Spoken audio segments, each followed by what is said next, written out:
တရားတော်နာကြွရောက်လာကြသောယောဂီသူတော်စင်များအားလုံးမိမိတို့ခန္ဓာကိုယ်အရိယာပုဂ္ဂလိမြတ်တစွာထိုင်ပြီးတော့အာယုန်တစ်ပါးစိတ်မသွားစေဘဲနဲ့တရားတော်ကိုနာယူနိုင်ကြပါပြီယနေ့သာသနာတော်နှစ်2550ပြည့်နှစ်ကောဇာတက္ကရာ1369ခုကဆုံလာဇန်9ရက်2009ခုနှစ်4လပိုင်း22ရက်နေ့ညကျေးဇူးတော်ရှင်ဧကမဟာပန္တိတမိုးကုတ်ဆရာတော်ဘုရားကြီးဤတရားဌာနပြည်ဦးလွင်မြို့ပြည်တော်သာရပ်ကွက်ပြည်တော်သာဓမ္မယုံတော်ကြီး၌ပြည်ဦးလွင်မြို့ဘောဓကံတွင်သရေသုံးနေထိုင်တော်မူကြကုန်သော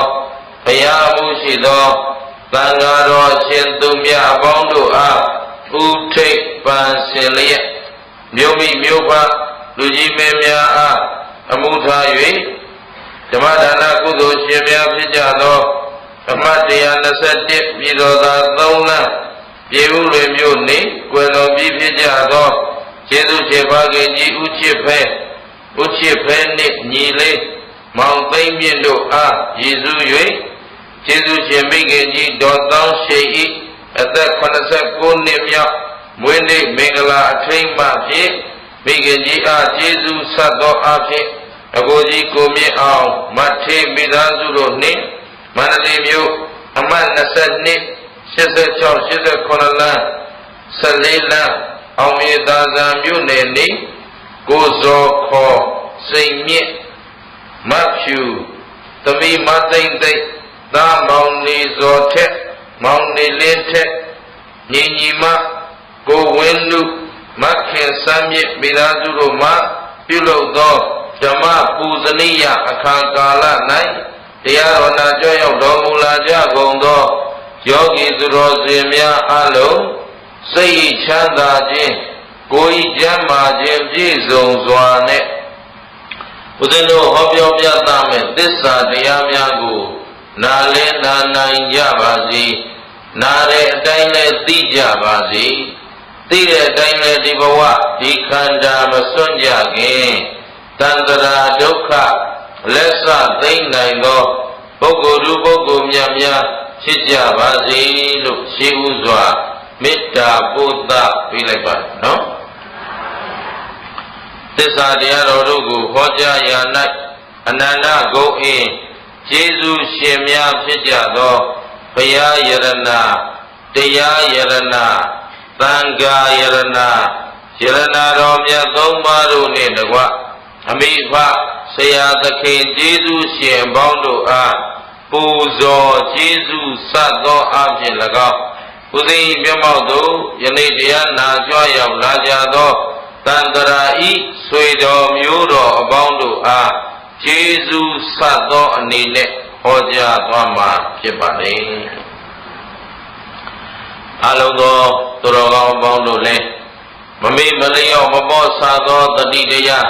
မလျှော့သောဇွဲလုံးလလက်ကင်ထားပြီးတော့တရားတော်တွေကိုမှတ်မိသိရှိအောင်ကြိုးစားပြီးတော့နာကြပါလို့ရှင်းဥစွာလေးစားစွာနဲ့တိုက်တွန်းပါတယ်နော်ကြလို့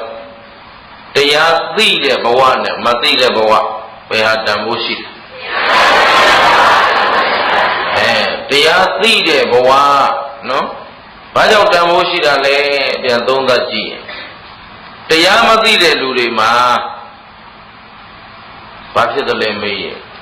အသိတရားမရှိဘူးတရားမသိတော့ဘာဖြစ်လဲတရားမသိတော့သေချာလုံးတော့တရားမသိတော့အသိတရားမရှိတဲ့တွေ့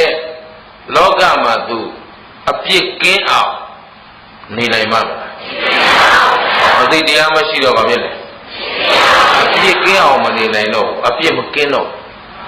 ဟုတ်ပြီနော်ဒါဖြင့်အပြစ်မကင်းဘူးဆိုရင်ဒီပုဂ္ဂိုလ်မှာအပြစ်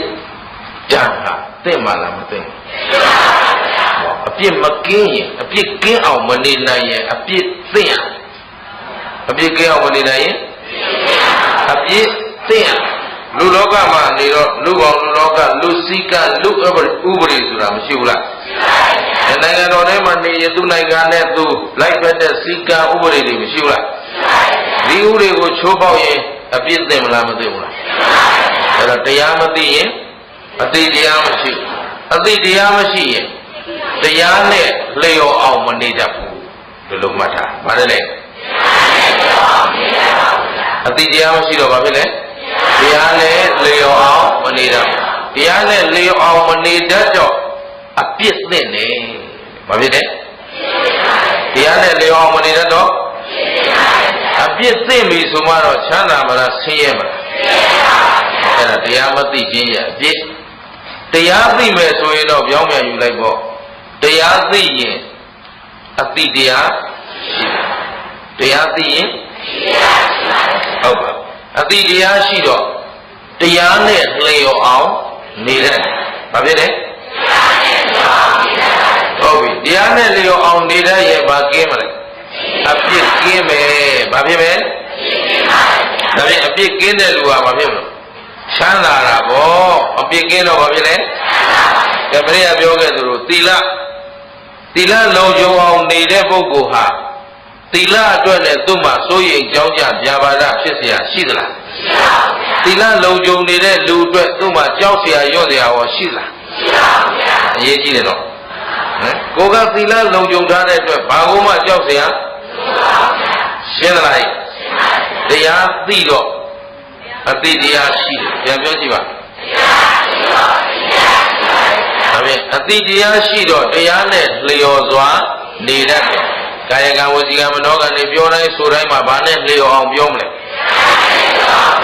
မတရားတဲ့စကားမပြောဘူးမတရားတဲ့အလုပ်ကိုမလုပ်ဘူးမတရားတဲ့အကြံကိုမကြံဘူးအဲဒါတရားနဲ့လျော်အောင်နေလိုက်တော့ဘယ်လိုဖြစ်လဲအပြည့်ကင်းတရားနဲ့လျော်စွာနေတတ်တော့အပြည့်ကင်းတော့ပါရချမ်းသာရတယ်ရှင်းသလားအဲ့တော့အဓိကဦးဇင်းတို့အပြစ်မဖြစ်အောင်နေမှဖြစ်မှာဘာဖြစ်လဲကြည့်ရတယ်မနေ့ကပြန်ကောင်းလူဆိုတာပါလေ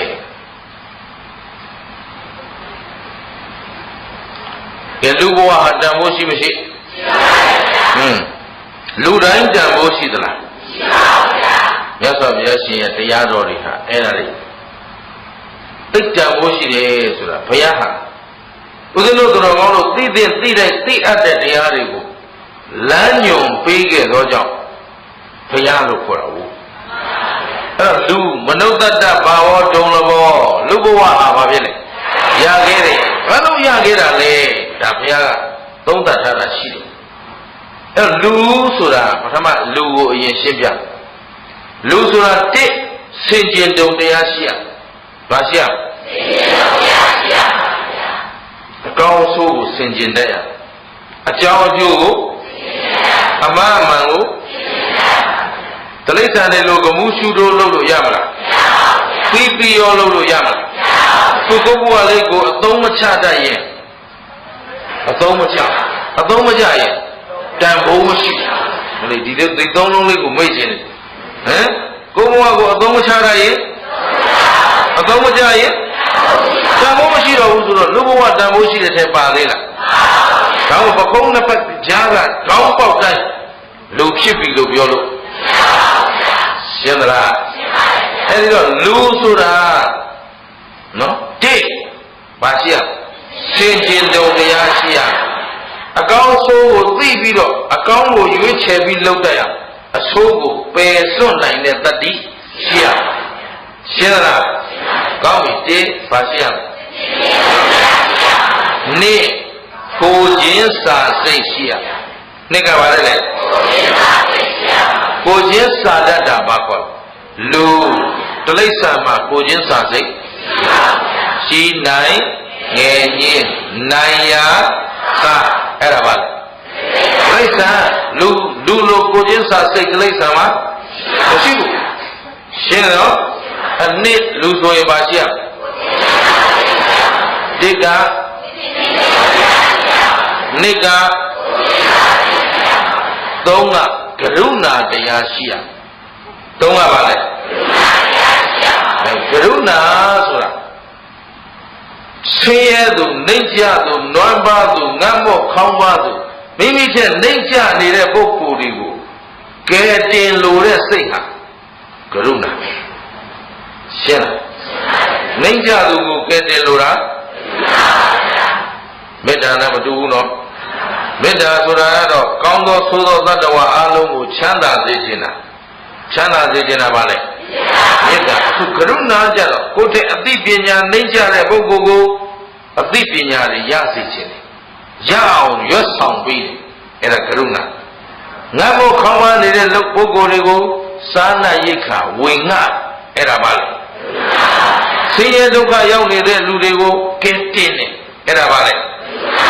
တော့မြတ်စွာဘုရားရှင်ကိုရောမြတ်ကြီးကိုသူကမဟာမေတ္တာတော်ရှင်လို့ပြောလားမဟာကရုဏာတော်ရှင်ပြောတာမဟာအလွန်တရားကြီးကျယ်မြင့်မြတ်တဲ့ကရုဏာရှိတဲ့ပုဂ္ဂိုလ်လို့ဒီလိုမဆိုဘူးလားဆိုတော့ဘုရားရှင်ကိုရောမြတ်ကြီးကလေးသိချင်းတဲ့ကဘာသသိပါရမီတွေဖြည့်ကျင့်လာတာသူ့အတွက်လားဦးဇင်းတို့သူတော်ကောင်းတို့ကိုကယ်ဖို့လားဟောဒါကရုဏာဒါပါလေတတ္တဝါတွေကိုရ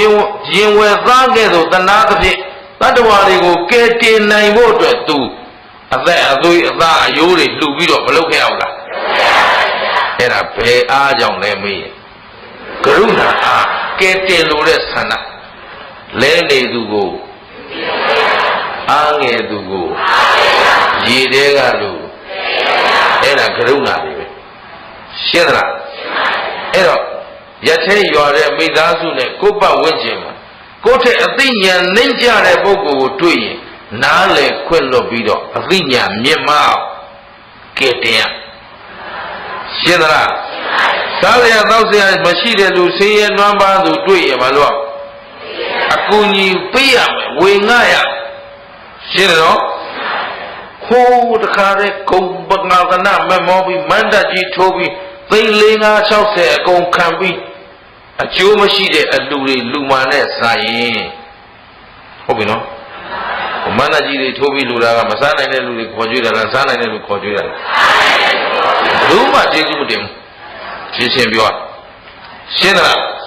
အတိတ်ပဲမဲ့ကုန်တာများဗုဒ္ဓဘာသာဆိုရင်ဗုဒ္ဓရဲ့အသိဉာဏ်ဟာလောကမှာအမြင့်မားဆုံးပုဂ္ဂိုလ်ဆိုတာမသိကြဘူးလားလောကဝိတုတဲ့လောကသုံးပါးမှာဆရာတူဖြစ်တော်မူသောမြတ်စွာဘုရားဒီလိုမပြောဘူးလား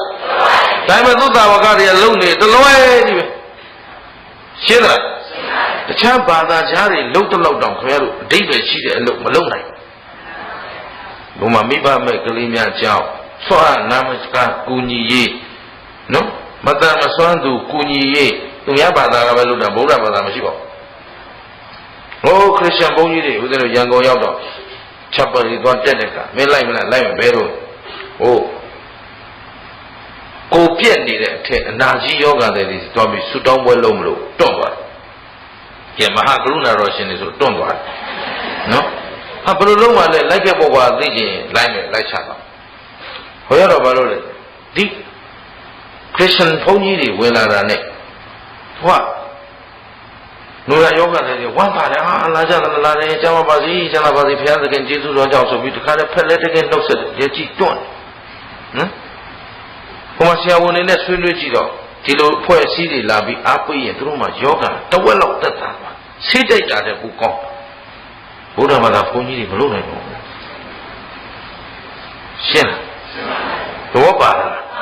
အတိတ်ပဲမဲ့တဲ့အလုံးနဲ့အပေါ်ယံလေးတွေရေပေါ်စီလုတ်ပြီးအချိန်ကုန်နေတာများတယ်တကယ်လုပ်ရမယ့်အလုပ်ကိုမလုပ်အားငယ်သူကိုရေထဲကလူဘယ်လိုလူကြီးပေးပြီးဆိုမန္တကြီးထိုးပြီးတော့အမလေးတိုက်ပေါ်ဝင်ကြီးတွေခံစားနေဟမ်ကြော့မော့နေတဲ့စိန်တကတ်တွေပြီးစိန်စတိုးတွေနဲ့တခါတည်းလာပြီးစဝေဖန်ပြီးတော့မကုသိုလ်မှပေါ့ရှင်းလားဘုမမစားနိုင်တဲ့လူဆိုအစားကလုတ်အတွက်နဲ့သူတို့ရှာဖွင့်နေရတယ်အင်းရှိလာပြီးထမင်းမိုးလေးစွန့်ပါခင်ဗျာဆိုတော့ဘာကရုဏာတော်ရှင်နေလေတော့ပါလားဒါပေမဲ့တို့လုပ်ငန်းစဉ်တွေစီစစ်တဲ့မစီစစ်တဲ့ ဟိုမှာလူတဲ့နေရာကိုဒေါ်လာဘီလီယံချီပြီးလူနေတဲ့လူကနာမည်ပေါ်အောင်မပြောဘူးဒီမှာငွေလေးတစ်ချက်နဲ့တစ်သောင်းလူတဲ့လူကနာမည်လေးကြီးလိုက်ပါဦးသဘောပါလားဟိုမှာသူမင်္ဂလာဓမ္မယုံကြီးစောင့်နေတဲ့သိန်း4ကောင်9000လောက်ကုန်မယ်နော်သိန်း100 200လူထားတဲ့လူကဘာမှမပြောငွေလေး1000 2000 1000လူတဲ့ဘုန်းကြီးဓမ္မယုံကမပြီးသေးဘူးလားမင်းကဘယ်လောက်လူလို့ပြီးမှတော့နော်ဘုန်းကြီးစီးပွားရေးမှမရှိပဲနဲ့ရှင်းသလားအတိတ်ပဲမရှိတဲ့အလုပ်တွေလုပ်ပြီးအချိန်ကုန်နေတာကများတယ်အဲ့တော့ကိုယ်တန်ဖို့ကိုဖော်ဆောင်နိုင်သလားဖော်ဆောင်နိုင်အဲ့တော့လုံမရင်တစ်ပါရှိရရှင်ကျင်တော်တရားရှိရမယ်နှစ်က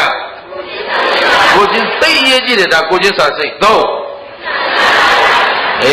လူကိုလူလိုမြင်ပြီးလူလိုသဘောထားရင်တို့တိုင်းပြည်ဆင်းရဲစရာအကြောင်းမရှိဘူးရှင်းသလားလူကိုဘာလို့မြင်ဖို့လို့လဲကိုချင်းစာစိတ်ရှင်းသလားအဲ့တော့အဲ့ဒီလိုအသိဉာဏ်နေရှိမှဘာခေါ်လဲလူလို့ခေါ်တယ်ဒါကတစ်ပိုင်းကိုလူပိသပြီလားလို့အဲ့ဒီဖေတံ၃ချောင်းနဲ့တိုင်းရှင်းတယ်နော်ငါကမှန်တယ်ထင်ပြီးဖိဟောက်ရှင်ဩတိရစ္ဆာန်စိတ်ပေါက်လာပြီငါကအထက်ကလူပဲဆိုပြီးတော့လိမ့်ကျွဲခြင်းရင်ရှင်းသလားမိဘကလည်းငါမိဘငါစကားမင်းတို့နားထောင်အောင်မယ်သူတို့ကြိုက်တယ်မကြိုက်ဘူးမလို့ခြင်းဘူးနော်မင်းတို့လေးတွေချမ်းသာအောင်လို့သာပြောတာပြီးတော့သူဖြစ်ချင်တာကြီးလုပ်သွားတာပဲရှင်းလားအဲ့တော့အထက်ကလူပဲဆိုပြီးအောက်ကိုဖိချောင်းလို့တော့ဘာစိတ်ပေါက်ရှင်းသလားကိုချင်းစာစိတ်ကောင်းပြီဒါကလူကျင့်ဝတ်ပါလူပိသအောင်ဘာလို့မလဲဆိုတာတွေပဲရှင်းတယ်နော်ငါကလူဖြစ်ပြီလားပထမကြည့်နောက်လူဘဝရဲ့တန်ဖိုးလူဘဝဟာဘာကြောင့်တန်ဖိုးရှိသလဲမေးခု၅ပါးအယုံကံမဂုဏ်တွေခံစားတာကတော့ဖြစ်တိရစ္ဆာန်ဘုံမှာလဲခံစားလို့ရနတ်ဘုံမှာဟိုပိဋ္ဌာသူတကယ်မှာတောင်မှရသေးတယ်ငရဲကလွှဲရင်တန်တဲ့နေရာအကုန်ရငရဲကတော့မီးလောင်ပြင်းနဲ့ပြေးနေရတာနဲ့ကိုသူ့မှာကံမဂုဏ်ခံစားခြင်းမရဘူးရှိသေးဒီတော့ငါးပါးယုံကံမဂုဏ်တွေခံစားသားနဲ့ပြောသမီးနဲ့ပြောဆွေမျိုးဥစ္စာပစ္စည်းအာယုံနဲ့ပျော်နေယုံနဲ့ပျော်နိုင်ယုံနဲ့လူဖြစ်ပြီးပြောလို့ဒါဖြင့်လူဘဝဟာဘာကြောင့်တန်ဖိုးရှိတယ်ပြောတာလဲဒီနေ့သုံးသပ်မယ်ဆိုရင်32ပုံမှာပြန်ကြည့်ပါဒါနပေးကမ်းစွန့်ကျဲလူဒန်းတဲ့အလုပ်ကိုအပယ်၄ပုံမှာလုပ်လို့လုပ်နိုင်သလားအပယ်၄ပုံသားတွေအလူဒါနလုပ်နိုင်သလားကောင်းပြီဒါဖြင့်နတ်ပြည်မှာတော့လုပ်မယ်ရမလားဘယ်လိုအခုရေပေါ်စီအလူလို့နော်သားရှင်ပြုမှာမို့လို့အလူပရိတ်တရားနာကြွခဲ့ပါဦးဖိတ်စာဖိတ်ပြီးနတ်ပြည်မှာသွားဝေတရားဝင်မလားကိုတတ်တော့တာကိုဘုံကံနဲ့ကိုစားပြီးကိုကာကမကုံကိုခံစားနေတာမင်းတို့ဖိတ်စာဂရုကိုမစိုက်ရှင်းလားနတ်ပြည်မှာအလူသွားလို့တော့မရဒါဖြင့်ဓမ္မပြည်မှာရောလူလို့ရမယ်ဓမ္မကလည်းခင်ဗျားတို့ကျွတ်တို့တောင်မှကပလီကာရအာဟာရဆိုတဲ့သမင်းတွေဂျုံတွေနတ်ဩဇာတွေစားစရာကိုမလိုဘူးပီတိကလေးနဲ့နေတာဇာပိန်ညင်လေးနဲ့နေတာဖြစ်တဲ့အတွက်ဓမ္မပြည်မှာလူစရာမရှိဘူးဒါဖြင့်ဒါနအလူဒန်းဘယ်မှာပဲလုပ်လို့ရဟောဒါနကုသိုလ်တွေဘယ်ပုံမှာပဲရနိုင်တယ်ဟောအဲ့ဒါလူဘဝရဲ့တန်ဖိုးတစ်ရှင်းသလားတစ်လူပြည်မှာမလုပ်နိုင်ဒါနလုပ်နိုင်ဒါနလုပ်နိုင်လို့လူဘဝဟာတန်ဖိုးရှိတယ်ဒါတစ်ချက်ရှင်းတယ်နော်နှစ်သီလဆောက်တည်ဘာလို့လဲအပယ်လေးပုံမှာသီလဗရင်သီလဥပုသ်ဆောက်တည်လို့မရဘူးအပယ်လေးပုံဆိုတာတော့ကြီးနိုင်ရဟောအဲ့တော့နိုင်ရစားနေရတဲ့အတွက်သူတို့မှာဘာသီလမှစောင့်ထိန်ခွင့်ကောင်းပြီနတ်ပြည်မှာရောဥပုသ်ဆောင်လို့ရမလားမရဘူးနတ်သမီးတွေကလေးထိုးတာနဲ့ပြက်မှာပဲရှင်းသလားဘောက်ဆိုတော့မှနတ်သမီးကတစ်ဖက်4-500တချို့1000အခုမတေးရအလောင်းနတ်သားဆိုရင်တစ်ဖက်ကိုနတ်သမီးချွေရန်3သိန်းစီနဲ့နေဘယ်ဥပုသ်မှမဆောင်နိုင်ရှင်းသလားအဲ့တော့နတ်ပြည်မှာဥပုသ်ဆောင်လို့ဓမ္မပြည်ရောမရသီလဆောင်ထိန်းတာဘယ်ပုံမှာပဲရခို ခိုးစရာရှိတဲ့ဘုံမှာမခိုးပဲနေမှသီလပြောလားကာမဂုဏ်မှားယွင်းနိုင်တဲ့ဘုံမှာကာမဂုဏ်မမှားယွင်းအောင်ကျင့်မှပါလေသူများအသက်သတ်လို့ရတဲ့ဘဝမှာမတတ်ဖဲနေမှရှင်းလားသဘောပေါက်သလားမှုသားပြောရင်အောင်ငယ်မှသိရတဲ့နဲ့မှုသားမပြောပဲနေမှသူကများတို့ကျတို့မှာကြမှုသားမပါချောမှာပါမပူပါနဲ့ဒီမှာပါသွားချောမယ်ထင်တယ်တေအိုးနော်မတမတဒါမပါလို့မဖြစ်ဘူးဘာလဲနာမည်ကတေအိုးဖုန်ကြီးတဲ့နော်ဟိုသူမင်္ဂလာဆိုတာနည်းမှားတယ်နာမည်အရင်ကတေအိုးဖုန်ကြီးရှင်းတော့အဲ့တော့ခင်ဗျားတို့မှုသားပြောရင်ပဲသွားယုံလားယုံသလားတစ်ခွန်းနှစ်ခွန်းလောက်နဲ့တော့ကိစ္စမရှိပါဘူးဒီတဲ့မလိမ်ဘူးတဲ့လို့ပါလားတော်လိုက်တာဝန်ခံတတ်လို့ပြောတာပါလူကြားတဲ့ဝန်ခံတတ်တယ်နော်မှုသားမပြောဘူးတဲ့လူမပါဘူးဒါဆိုတော့တစ်ခွန်းနှစ်ခါလေးလေယုံနဲ့ဘာထုံးမလို့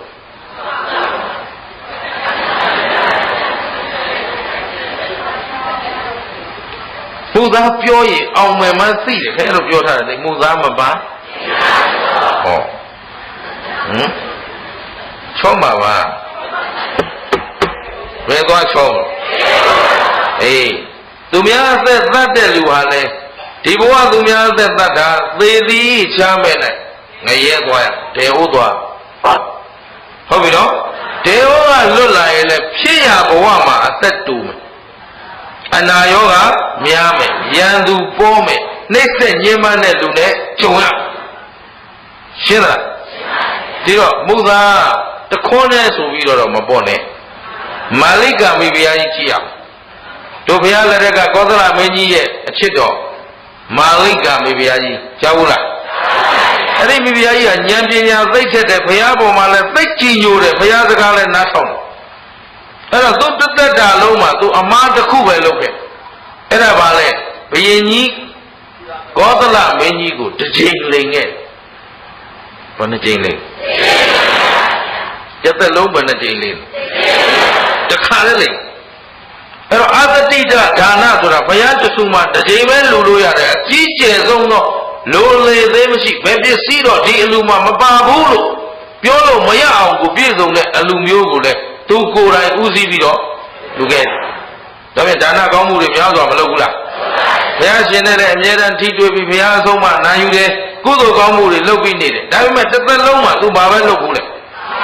တစ်ချိန်ပဲမှုသားပြောဘူးအဲ့ဒီပြောဘူးတဲ့မှုသားကြောင့်သေသည်တခြားမဲ့နိုင်ငရဲသွားတယ်အိုး9ရက်ရှင်းတယ်နော်ဒါတော့နောက်ကပြုထားတဲ့ကုသိုလ်ရှင်စောကြီးလို့နောက်ပြီးတော့အကြောင်းတစ်ခုအပြင်ကောသလမင်းကြီးကဘုရားရှင်ထံကိုမေးတော့မာလိကဘယ်သွားသလဲသေသွားပြီခုဘယ်ရောက်သွားသလဲမေးလို့ငရဲမယ်กว่าလို့ဆိုရင်ဒီကောသလမင်းကစိတ်ကလည်းကြီးတယ်အုံနောက်ကလည်းမရှိဘူးနော်ရှင်ဘုရင်တော်တော်များများအုံနောက်မရှိတာများတယ်ရှင်းတော့ကပြောတာပါနော်တို့မင်းတို့အတိုင်းပြီဘယင်မှမရှိပဲနဲ့ဟုတ်လားဘယင်မဟုတ်ဘူးဗာလဲဟိုအုတ်ချုပ်တဲ့အဖွဲ့အစည်းနော်ထားလိုက်သူတို့ကိုအခုလောလောဆယ်ဘယင်ဆိုရင်တော့တွေ့ဘူးသမျှအုံနောက်မရှိတာများ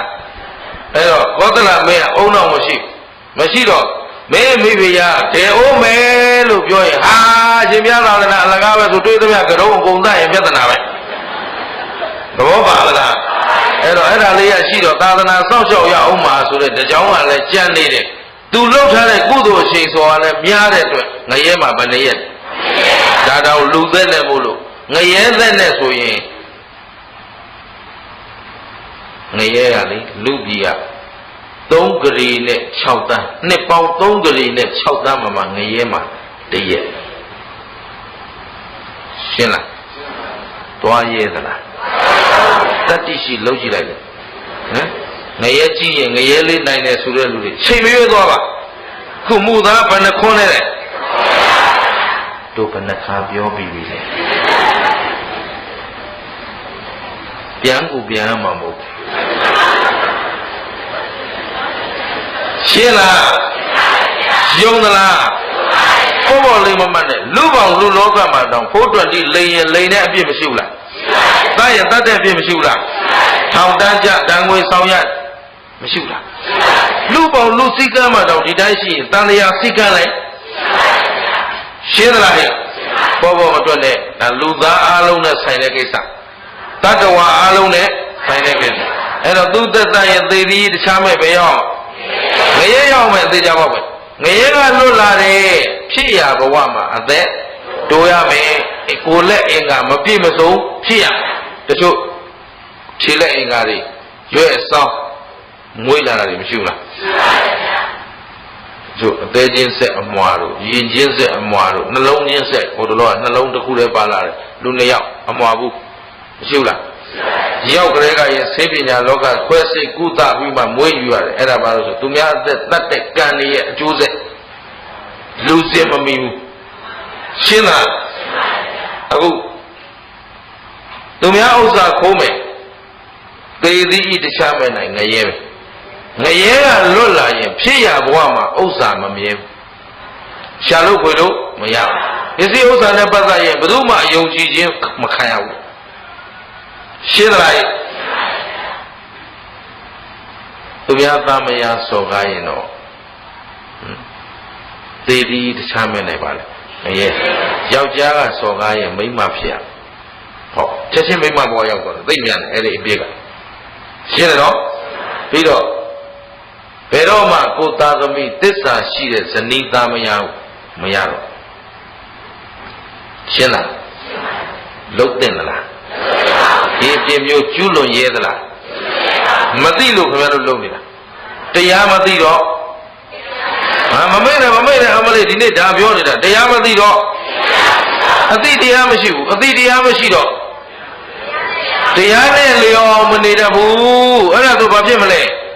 အပြစ်တော့မလေးမသေးရတဲ့အရင်ပြစ်သစ်လိုက်ဟုတ်ဟမ်ဘာဖြစ်သွားမလဲ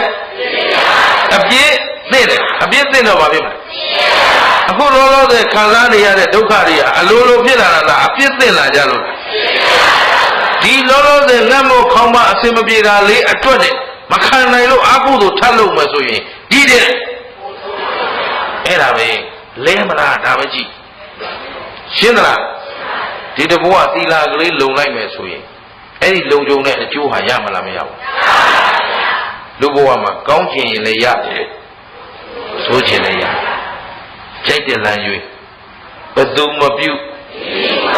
အတ္တဟိအတနောနာထောကိုယ့်အကိုအာကိုပြီးကိုလမ်းကိုရှောင်းရမှာရှင်းသလားအဲ့တော့တူတူပြောရင်ကိုသမိုင်းကိုရေးကောကိုကြမှာကိုဖန်တီးမှာပဲရှင်းသလားကြိုက်တဲ့လမ်းကိုရှောက်ငါမူးတာဘာဖြစ်လဲကိစ္စမရှိဘူးမူးပါ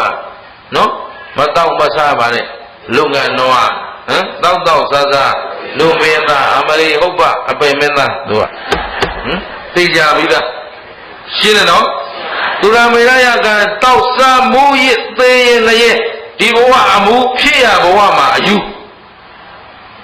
ရှင်းသလားဉာဏ်စင်မမီသူများနဲ့ပြောအတွေးခေါ်အစစ်တမ်းမမီကိုကိုစစ်တမ်းမမီလို့ဒီသေးရည်တော့နေတာဟုတ်ဗျရှင်းသလားနာမည်ကွာပါလေသေရည်အဖန်ပန်သေးနေတယ်ရှင်းတယ်နော်သဘောပေါက်သလားဒါပေမဲ့အဲ့ဒီအကုသို့အလုပ်တွေဟာလုပ်တဲ့အလုပ်လားမလုပ်တဲ့အလုပ်လားကိုယ်ကိုယ်တိုင်ကိုဖြစ်ချင်တာလေးလုပ်လိုက်ရမှာတခဏခံစားရမှာကတသနေရကြိုက်ရင်လဲလိုက်ရှင်းလားသဘောပေါက်သလားအဲ့ဒါပဲဒီဘဝမူးရင်နောက်ဘဝယူရအခုအမျိုးသမီးပိုင်းကနော်တချို့အရွယ်3ပါးမှာ2ရွယ်လောက်ကယူနေကြတယ်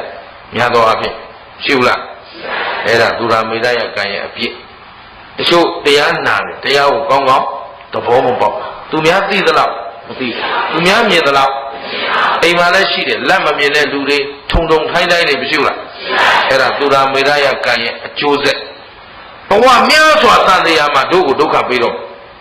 ရှင်းသလားအဲ့တော့တဘဝတခဏစည်းစိမ်နဲ့ဘဝများစွာဆင်းရဲမဲ့ဆင်းရဲလဲရဲသလားအသိဉာဏ်ရှိရမယ်အဲ့ဒါမှလူခေါ်တယ်ရှင်းသလားအဲ့တော့ဒါနဘယ်ပုံမှာပဲလုပ်လို့ရအဲ့ဒါလူဘဝ ရဲ့တန်ဖိုးပဲသီလဘယ်ပုံမှာပဲစောင့်တည်လို့ရအေးမိုက်တာနဲ့လိမ္မာတာဘယ်ဟာလွယ်လဲမိုက်တာလွယ်တယ်ဒါဖြင့်မိုက်တာနဲ့လိမ္မာတာဘယ်ဟာတန်ဖိုးရှိတယ်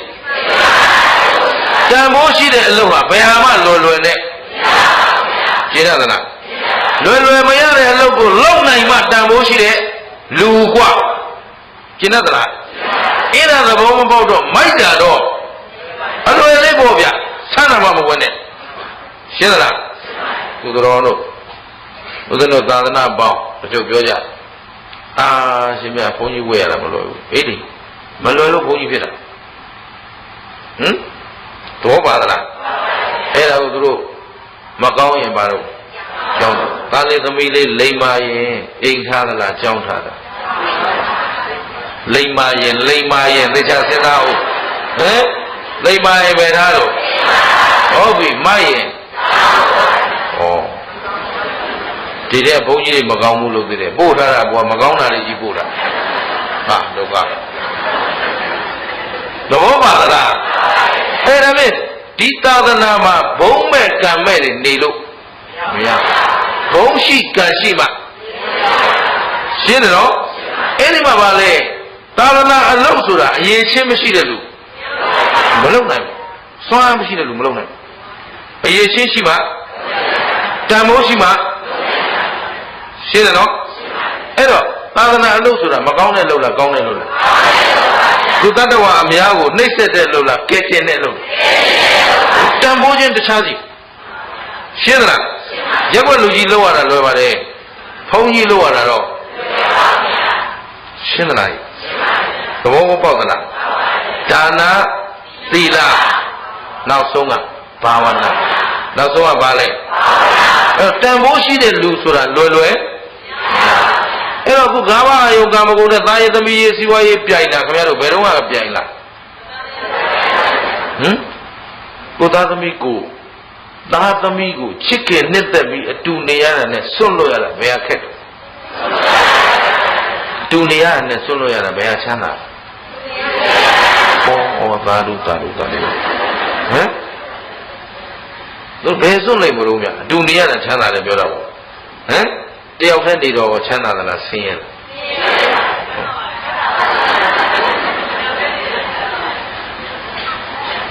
ကဲဒါဖြင့်တယောက်တည်းနေရင်တယောက်ဒုက္ခ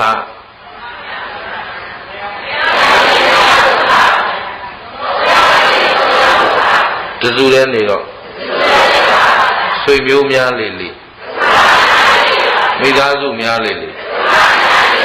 ခုကျတစ်မျိုးဖြစ်သွားပြန်သူမဲဆွဲတဲ့နောက်မှာတာပဲနော်တရားမသိရင်တရားမရှိဘူးအဲ့ဒါပြောတာတရားမသိရင်အဲ့တော့ဆွတ်လို့ရတာချမ်းသာတယ်လို့ကိုမသိတော့ဆွတ်လွတ်တဲ့အလုပ်ကိုဟုတ်လားဆွတ်လွတ်တာကလူမိုက်တွေရဲ့အလုပ်လားလူလိမ္မာတွေရဲ့အလုပ်ဘုရားအလောင်းဟာသူ့သားမယားကိုမဆွတ်လွတ်နိုင်ရင်ခင်ဗျားတို့ကျွတ်တို့ကိုကယ်နိုင်မှာမလားအတော်ကြိုးစားသွားလို့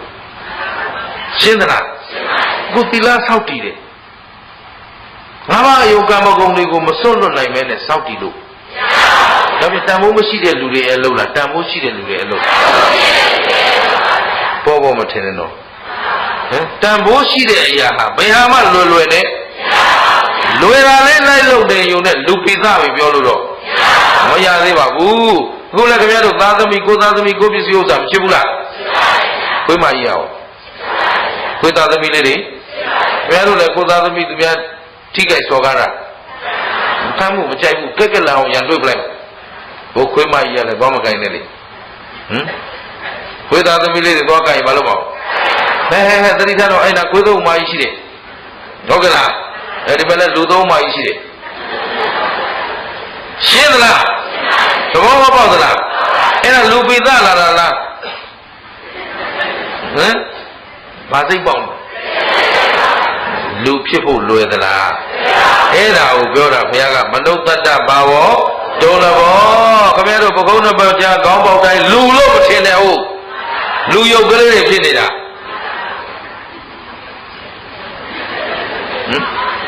ဘာရုပ်ကလေးတွေ လူပိသပြီလို့ပြောလို့ရသေးဘူးလူပိသခြင်းလူဘဝအနိတ္တရာတစ်ဒါနပြုရဘာပြုရမလဲ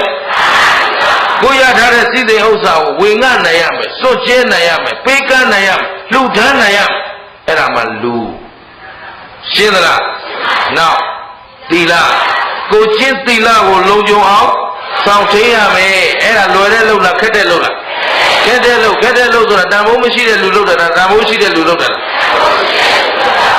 ရှင်းသလားဟဲ့နောက်တစ်ခုကဘာဝနာနောက်တစ်ခုကဘာလဲဘာဝနာဆိုတာကပညာမရှိတဲ့လူအလုပ်လားပညာရှိတဲ့လူအလုပ်မနေ့ကလာပြီမနေ့ကပြောခဲ့တာလေးနောက်ဆုံးတစ်ချက်မနေ့ပြန်မှနာကြပြောခဲ့တာမရှိဘူးလားမနေ့ကဘာလဲပြောတော့အဲ့ဒါသိက္ခာ300အဲ့ဒါဘုသူဆုံးမဘုရားရှိတဲ့ဆုံးမဘုရားဘုသူကိုဘုသူအားကိုး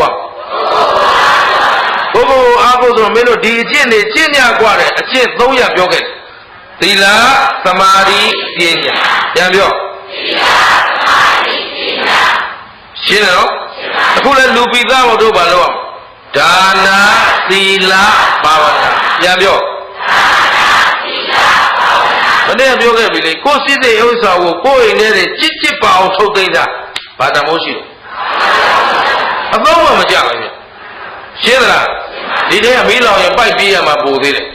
သူ့ပြန်ဂယုဆိုင်တည်းရတယ်သူ့သုံးဖို့ကတင်နေတယ်နော်နေကြသူကိုပေးကမ်းရငတ်မို့သူကိုကျွေးမွေးရရှင်းတယ်နော်အဲ့ဒီဥစ္စာတဏှာတွေကအဲ့ဒါလို့သုံးမှအသုံးကြမှလည်းမဖြစ်ဘူးရှင်းသလားကိုယ်ရင်လည်းကိုသိမ့်ထားတဲ့ထမင်းတနတ်ဆန်နဲ့လူရမ်းလိုက်တဲ့တနတ်ဆန်ဘယ်ဟာတန်ဖို့ရှိလဲလူက14ခွေးလေးမကြမ်းနဲ့တလိษံလေးကရုဏာထားပြီးရောမင်းကောင်းကောင်းမွန်နေဖတ်သူ့ပကံလေးဆေးကြောကျွေးလိုက်ခုနှစ်ဘဝတော့အစာရည်စာမငတ်ဘူးဒါတလိษံကိုကျွေးတယ်နော်တလုတ်ထဲရှင်းသလားသိမ့်ထားရင်သိုးတော့မှာပေါ့ရှင်းတယ်သလားလုတ်တတ်ရင်မြတ်တယ်နော်ဘာလဲတဲ့မလုတ်တတ်ရင်တော့ဟေးဒါကိုဘုရားကစီးပွားဥစ္စာရှာတဲ့နေရာတော့လှူဖို့ရှာကြဘာဖြစ်လဲအဲ့တော့ရှာကြတဲ့ကလူကိုအလူတန်းပြုဖို့ငါကြောင်းဆောက်ဖို့သာသနာအတွက်အထောက်ပံ့ပြုဖို့ပရိယပရိပတ်ဟုတ်ပြီနော်ဘုရားတည်ဖို့တော့မပြောတော့ဘူးဘုရားတွေများလာပြီဘုရားတည်ထားတဲ့ဘုရားတော်ဘုရားတို့ဆုံးပြည့်စုံအောင်မကတ်နိုင်ရှင်းလားဒီတော်သားတွေကဘုရားနေတိုင်းစွန့်စားရလားမနာပါဘူးနောက်ထပ်တည်ဖို့မစင်စားနဲ့တော့ဗမာပြည်ရှင်းလားကျုပ်ကတော့ဒီတိုင်းပဲမြင်တယ်ဘုရားတွေကိုလျှောက်တယ်ပြီးဆွမ်းလဲလုံတော့အောင်မကတ်နိုင်ဘူးအဲ့ဒါဘုရားတို့အပြစ်တင်တော့မှသိမကြတော့ရှင်းလားသဘောပေါက်သလားအဲ့ဒီဘုရားကြီးတွေတည်ဖို့အဓိကလားနှလုံးသားထဲမှာဘုရားအဆုံးမကိန်းဖို့အဓိကဘာခင်ဗျားတို့အပြင်မှာတော့ရွှေချောင်းကြီးတွေပြောင်းနေတာပဲရွှေသေးကြီးတွေဟိတ်လို့ဒါမှသခိုးနဲ့ချမိုးကြီးပဲကြည်လားရှင်းတယ်နော်အဲ့ဒါသာသနာထွန်းရတာလားဆုပ်ယုံနေတာအေးဗုဒ္ဓဆင်းလူချင်းတော့မပြိုင်မနဲ့ကိုအာဖဂန်နစ္စတန်မှာအကြီးဆုံးဇေဒီချင်းပြန်ကြည့်ရင်ဂျာဗာကျွန်းကဘောတော်ပုရုဆိုတဲ့ဇေဒီအကြီးဆုံး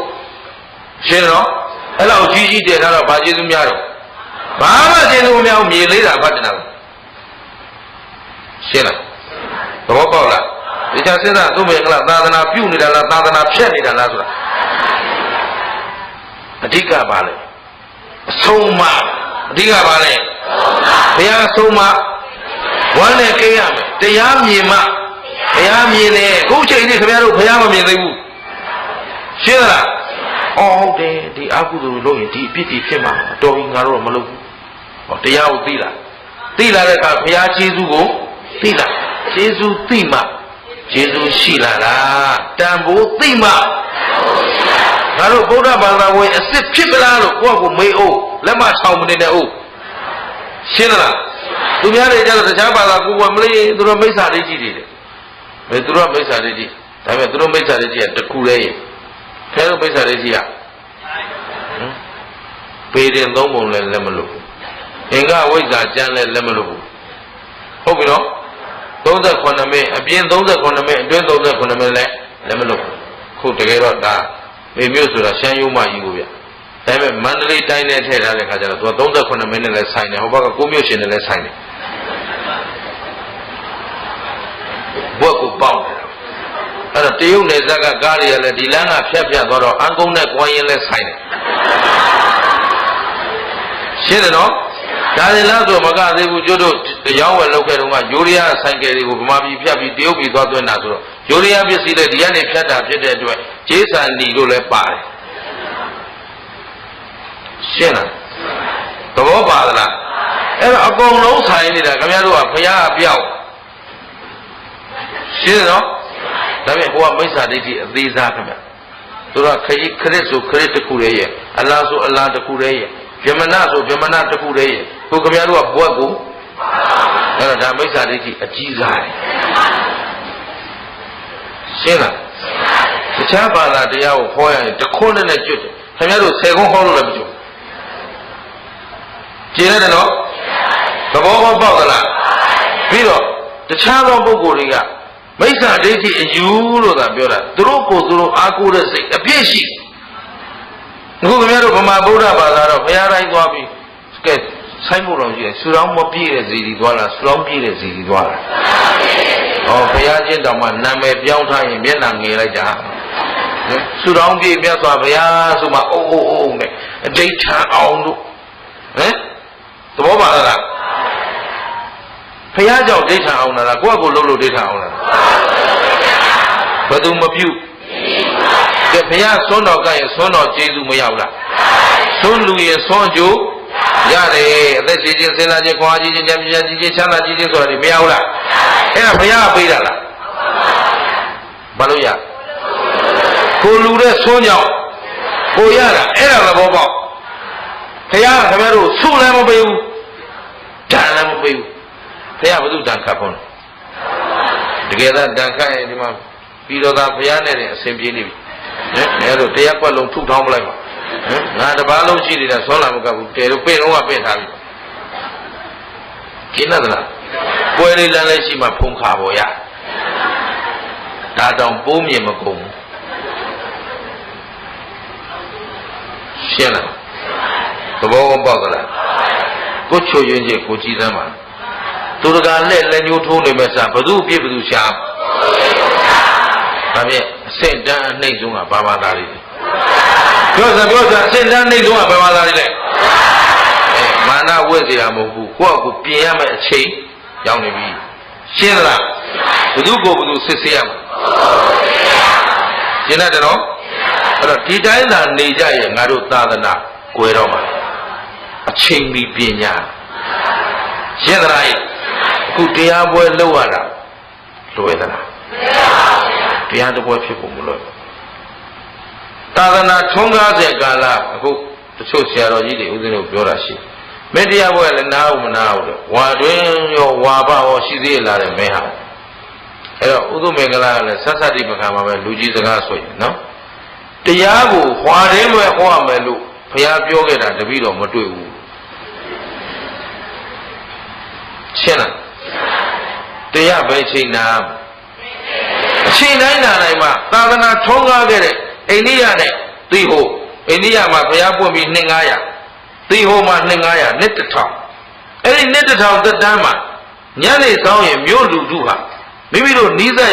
ရဆရာသမားကျောင်းစီသွားပြီးတော့တရားနာကြတယ်ညနေတိုင်းရှင်းလားကိုခင်ဗျားတို့လာနာတာကျုပ်ကလာဟောတာဟုတ်ကဲ့နော်လိုက်ဟောနေရတာခုမှသာသနာပြန်စရတာစရထဘိက္ခဝေစရိတံจิตသားတို့ခရီးထွက်ကြနားကိုမနေရဘူးဟမ်တော့ပါနော်ကားပြက်တဲ့လမ်းမှာပြက်ဒါတောင်မှကားကောင်းကလေးသူများလူထားပါတယ်ပိုင်ရှင်ပြန်ယူသွားလို့အစုံနဲ့ပဲတိုးနေရရှင်းလားတို့ဘုန်းကြီးတွေများကောင်းကောင်းကန်းကန်းကိုဘယ်တော့မှမနေစေချင်ပုံရပါတယ်နော်ပို့ကြဲကရမကောင်းမှကြောင်းဖို့